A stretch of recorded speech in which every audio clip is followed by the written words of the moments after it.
Hey guys, good evening all of you. जैसे कि मैंने भी आपको बताया था, जो मॉर्निंग की क्लास हुई थी आपकी साइकोलॉजी में, कि इंग्लिश की क्लास भी आपकी स्टार्ट हो चुकी है। तो मैंने बताया था आपको कि 6:30 पर आपकी जो क्लास है वो आ जाएगी। तो ये आज आपकी पहली क्लास है इंग्लिश के लिए, जिसमें कि हम डिस्कस करने वाले हैं English pedagogy, principal of language teaching. ठीक है, ये जो आपकी आज की क्लास है वो आपके लिए रीड के लिए, डीएसएसबी के लिए, केवीएस के लिए और सुपर टेट की इंग्लिश के लिए एंड सी टेट की जो नॉर्मल होती है आपकी इंग्लिश पेडागोजी, सभी के लिए इंपॉर्टेंट होने वाली है आज की क्लास। ठीक है, और अगर आपको आज की क्लास के हैंड रिटन नोट्स चाहिए तो आप टेलीग्राम ग्रुप ज्वाइन कर सकते हैं @India Let's Study, ब्रैकेट में आपने लगा देना है official, then you can easily join our Telegram channel. ठीक है, तो स्टार्ट कर लेते हैं अपनी आज की क्लास। और अगर आपको क्लास पसंद आती है तो प्लीज़ वीडियो को लाइक कीजिए, शेयर कीजिए एंड वीडियो पर कमेंट्स ज़्यादा से ज़्यादा कीजिए। उम्मीद है आप सभी हेल्दी होंगे एंड सेफ होंगे। तो स्टार्ट करते हैं अपनी आज की क्लास। तो इंग्लिश पेडागोजी की क्लास है हमारी आज, जिसमें कि हम डिस्कस करने वाले हैं प्रिंसिपल ऑफ लैंग्वेज टीचिंग्स। ठीक है, क्या होते हैं प्रिंसिपल ऑफ लैंग्वेज टीचिंग हमारे? While teaching a language an instructor या टीचर और should follow the following principle. ठीक है, जो टीचर होता है या जिसे हम इंस्ट्रक्टर बोलते हैं, उसको कौन से रूल फॉलो करने चाहिए? तो जो सभी रूल्स हैं इसमें देख वन बाय वन करके एक एक देख लेते हैं हम। सबसे पहला है हमारा प्रिंसिपल ऑफ मोटिवेशन। ठीक है, मोटिवेशन क्या है? एक टीचर का एक क्लास में सबसे पहला जो रोल होता है अपने बच्चों को मोटिवेट करना। ठीक है, मान लीजिए आप या बीएड बीटीसी किसी के भी स्टूडेंट है, अगर आपने अभी तक जॉब या बच्चों को नहीं पढ़ाया है तो आपने उसमें, जब आप बीएड या बीटीसी कर रहे होंगे तभी आपने वहाँ पर लगभग 3 से 4 मंथ की टीपी आपकी लगती है, वहाँ पर टीचिंग प्रैक्टिस जिसे बोलते हैं हम। तो आपको स्कूल में जाकर बच्चों को क्या करना होता था? उन्हें पढ़ाना होता था। ठीक है, तो आपका सबसे पहला काम क्लास में जाकर क्या होना चाहिए? प्रिंसिपल ऑफ मोटिवेशन आपको यहाँ पर यूज़ करना चाहिए। ठीक है, it is the core of a language. ठीक है, it is a prerequisite to learning a language, different technique should be adopted to motivate the learner such as. ठीक है, मोटिवेट करने के लिए, जैसे कि अभी आपने यहाँ पर देख सकते हैं कैसे you are amazing, believe in yourself, I am strong, ये होते हैं थोड़े बड़े लेवल पर जब आप आ जाते हैं तो ये सब आपको अच्छे लगते हैं कि यू आर अमेजिंग, तो then you can think that I am amazing person. तो आप अपने मतलब जो आपके माइंड में नेगेटिविटी होती है उन्हें सबको फॉरगेट करके आगे बढ़ने की कोशिश करते हैं। ठीक है, ये believe in yourself, I am strong, तो ये सभी आपके हो जाते हैं थोड़े जब आप बड़े लेवल पर आ जाते हैं। ठीक है, तो to motivate the learner such as, ठीक है, arousing technique, learner do not show enzyme every time, thus they should be aroused from the state of anxiety, frustration और inactiveness. This can be done by the use of usual device और audio visual device और game like exercise. ठीक है, arousing technique में क्या है ये देखिए। आप अगर टीचर हैं, आपको सबसे पहले क्या चीज़ है, आपको एंजाइटी या अपनी अनएक्टिव हैं, आप फ्रस्ट्रेट हैं, तो ये चीज़ आपको क्या है आपके क्लास के दौरान शो नहीं होनी चाहिए। ठीक है, आपका खुद का पढ़ाने का मन नहीं है तभी भी आपको अपने आप को मोटिवेट करना पड़ेगा, तभी आप बच्चों को क्या कर पाएंगे? मोटिवेट कर पाएंगे। ठीक है, एंड इसे बच्चों को क्लास में एक्टिव करने के लिए आपने कई बार देखा है कि बच्चे जो हैं, एक बच्चा है डेली मैथ्स के क्वेश्चन सोल्व कर रहे हैं, हम डेली होमवर्क कर रहे हैं, डेली सब काम चल रहा है, लेकिन किसी दिन ऐसा हुआ कि बच्चा उस क्वेश्चन को या मैथ्स की क्लास को लेकर इंटरेस्टेड नहीं है, वो क्वेश्चन नहीं करने की कोशिश कर रहा है, नहीं करने में उसका मन है, then you can use visual device और ऑडियो विजुअल डिवाइस।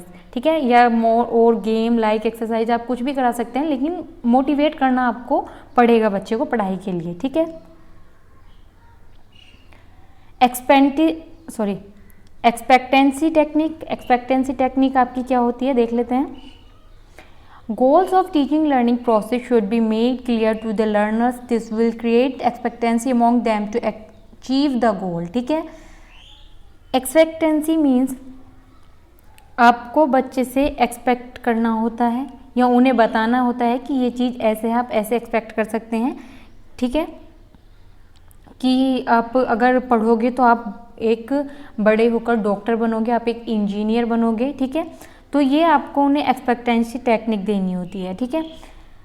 फिर आता है इंसेंटिव टेक्निक। इंसेंटिव टेक्निक आपको सभी को पता है, प्राइज और पनिशमेंट दोनों हमारा इसमें इंक्लूड हो जाते हैं। जैसे कि आप बच्चे को मोटिवेट करने के लिए तो आप बोल सकते हैं कि ये आपका एक टेस्ट है, जो बच्चे इन्हें अच्छा करेंगे उन सभी बच्चों को प्राइज़ मिलेगा, या जिन बच्चों के 10 मार्क्स आएंगे उन सभी को एक प्राइज़ डिस्ट्रीब्यूट हम करेंगे। या अगर बात करें आप ऐसे बोल सकते हैं कि ये आपका टेस्ट है और जो बच्चे इसमें अच्छा नहीं करेंगे उन्हें हम पनिश्ड करेंगे, ठीक है। तो दोनों ही इंसेंटिव हो जाते हैं आपके इसी के अंदर, ठीक है। बात करें प्रिंसिपल ऑफ हैबिट फॉर्मेशन की, तो according to Palmer language learning is essentially habit forming process, a process during which acquire new habits, ठीक है। प्रिंसिपल ऑफ हैबिट फॉर्मेशन, आपको बच्चे की क्या है हैबिट देखनी है कि बच्चे की हैबिट क्या है, ठीक है। जैसे कि कोई बच्चा है उसको डेली स्कूल में आकर वर्क करना अच्छा लग रहा है, तो वो बच्चे का हैबिट फॉर्मेशन हो गया है। लेकिन कोई बच्चा है उसे स्कूल में काम नहीं करने से ज़्यादा घर पर काम करना, मतलब होमवर्क करना ज़्यादा पसंद करता है, तो वो बच्चे का हो जाता है हैबिट फॉर्मेशन, ठीक है। और जो लैंग्वेज लर्निंग है ये हमारा एक हैबिट फॉर्मेशन ही होता है, ठीक है। In mother tongue habits are formed unconsciously while in foreigner language it is formed consciously, ठीक है। अगर हमारी कोई मदर टंग है, मदर टंग जो है हमारी लैंग्वेज है, उसे हम अनकॉन्शियसली सीख लेते हैं, ठीक है। उसे हम कैसे सीखते हैं, हमारे घर में कोई भी है, मम्मी है, पापा हैं, बहन भाई या रिलेटिव्स कोई भी हैं, वो उनकी लैंग्वेज है तो हम उसे सीख लेते हैं बिना किसी के सिखाए। But the foreign language like अगर हम बात करें तो अगर हमारा माहौल है हम हिंदी में ही बातें करते हैं, तो जो इंग्लिश की लैंग्वेज है वो कॉन्शियसली होती है, वो हमें सीखनी पड़ती है। वो हमें ऐसा नहीं है कि हम अपने इन्वायरमेंट से सीख लेते हैं, वो हमें अलग से ही सीखनी पड़ती है, ठीक है। बात करें प्रिंसिपल ऑफ इमिटेशन का प्रिंसिपल का आपको सभी को पता होगा कि बच्चा जब घर में रहता है वो सबसे पहले अपने आसपास के जो लोग होते हैं उन्हीं से मतलब नकल करके सीखता है, ठीक है। A child imitates his teacher very much, और सबसे ज़्यादा बच्चा जो नकल करता है वो अपने टीचर की करता है। जैसे बच्चे ने स्कूल में जाना स्टार्ट किया तो उसकी टीचर ने अगर उसे कुछ भी बता दिया तो वो घर पे आके अपनी मतलब सभी बातें ऐसे ही करेगा, वो ऐसे ही काम करेगा कि नहीं मुझे मेरी टीचर ने ऐसे ही सिखाया है, टीचर ने ऐसे ही बताया तो मैं ये चीज़ें ऐसे ही करूँगा, ठीक है। नेक्स्ट देख लेते हैं principle of oral approach. It is the quickest way of learning speech motivate the learners to learn, ठीक है। ओरल अप्रोच, आप बच्चे को मतलब कि कुछ वर्क देके या कुछ प्रोजेक्ट या कुछ असाइनमेंट ना देके आप ओरल अप्रोच कर रहे हो।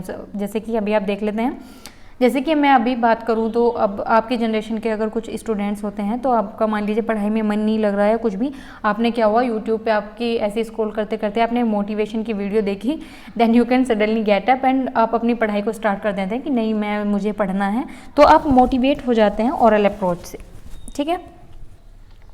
Principle of practice and drill, practice read plus right practice plus drill, ये आपको सभी को पता होगा। Principle of practice make a man perfect, ये भी आप सभी को पता होगा। तो आप जितनी प्रैक्टिस करेंगे वो चीज़ें हमें उतनी ज़्यादा अच्छी तरीके से समझ में आने वाली हैं।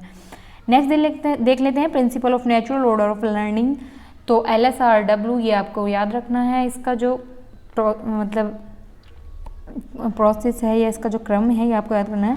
Listening, speaking, writing and writing, ठीक है। रीडिंग एंड राइटिंग, सबसे पहले listening, then speaking, then reading, then writing, ठीक है। Principle of situational approach. It is a natural way of teaching a language. A situation can be created the help of object, picture and action, ठीक है। Principle of situational approach का क्या होता है, कोई आपको ऐसी सिचुएशन बनानी होती है कि बच्चा सीखने के लिए खुद से जागृत हो जाए, ठीक है। आपको ऐसी सिचुएशन बनानी होती है, it is a natural way, ठीक है। ये नेचुरल वे होता है कि ऐसी सिचुएशन आप वहाँ पर बना दें, ठीक है। चलते हैं next, principle of using mother tongue.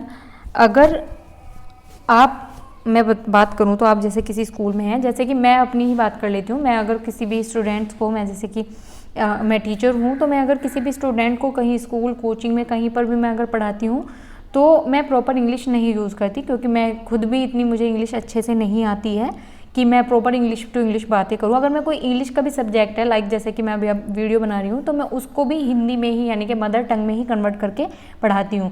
ये जैसे कि डेफिनेशंस हो गई या वर्ड मीनिंग्स हो गए या कुछ भी हो गया, उसे हम करेंगे तो इंग्लिश में, लेकिन बच्चा तब तक नहीं समझ पाता जब तक उसे उसके मदर टंग में हम कन्वर्ट करके नहीं बता देते। अकॉर्डिंग टू पी गरे, the teaching of mother tongue and teaching of foreign language can support and assist each other. ठीक है, कुछ जो राइटर्स हैं या कुछ जो साइंटिस्ट हैं वो मानते हैं कि ये एक रॉन्ग मेथड है कि अगर हम कोई भी अदर लैंग्वेज को मदर टंग में ही करके सिखा रहे हैं, लेकिन पी गरी ने बोला है कि ये एक दूसरे को सपोर्ट करते हैं, असिस्ट ईच अदर करते हैं। ठीक है, हम फॉरेन लैंग्वेज को भी अपनी मदर टंग में कन्वर्ट करके सीख सकते हैं। ठीक है, चलते हैं नेक्स्ट पे, principle of individual differences and adaptation of multiple approach. ठीक है,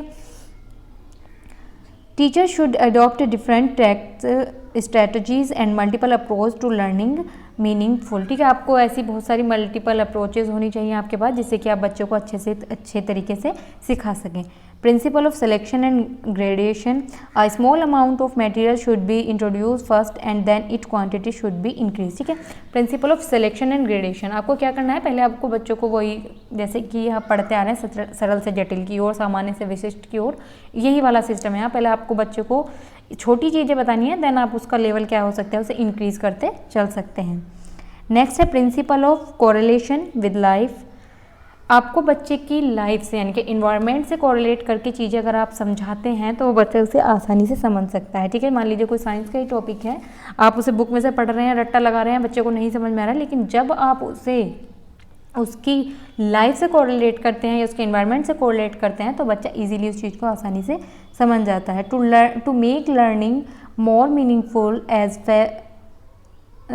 possible the subject matter should be corelated with the life. ठीक है, नेक्स्ट देख लेते हैं 12th principle of accuracy and correctness, pronunciation, explain और एक्सप्रेशन। ठीक है, एक्यूरेसी का क्या मतलब है, आपको बच्चों को बताना है कि ये चीज़ आप कितने समय में आपको करनी है और कितने समय में अगर आप इसे करते हैं तो ये आपके लिए यूज़फुल है, अगर आप इससे ज़्यादा समय ले रहे हैं तो वो गलत है। ठीक है, प्रोनाउंसिएशन आपको बच्चे की करेक्ट करनी होती है।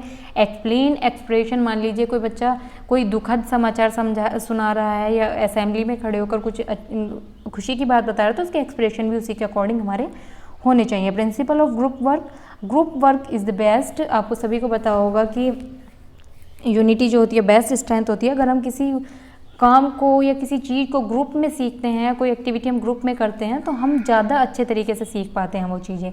ठीक है, तो आई होप आज की क्लास आप सभी को अच्छी लगी होगी, आपको समझ में आ गई होंगी सभी चीज़ जिन के बारे में हमने डिस्कस किया।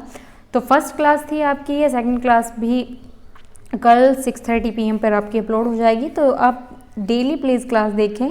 हैंड रिटन नोट्स के लिए आपको टेलीग्राम ग्रुप ज्वाइन करना पड़ेगा। तो अगर वीडियो पसंद आती है तो प्लीज़ लाइक कीजिए, शेयर कीजिए, वीडियोस पर ज़्यादा से ज़्यादा कमेंट कीजिए। मिलते हैं नेक्स्ट वीडियो में, तब तक be safe and be healthy.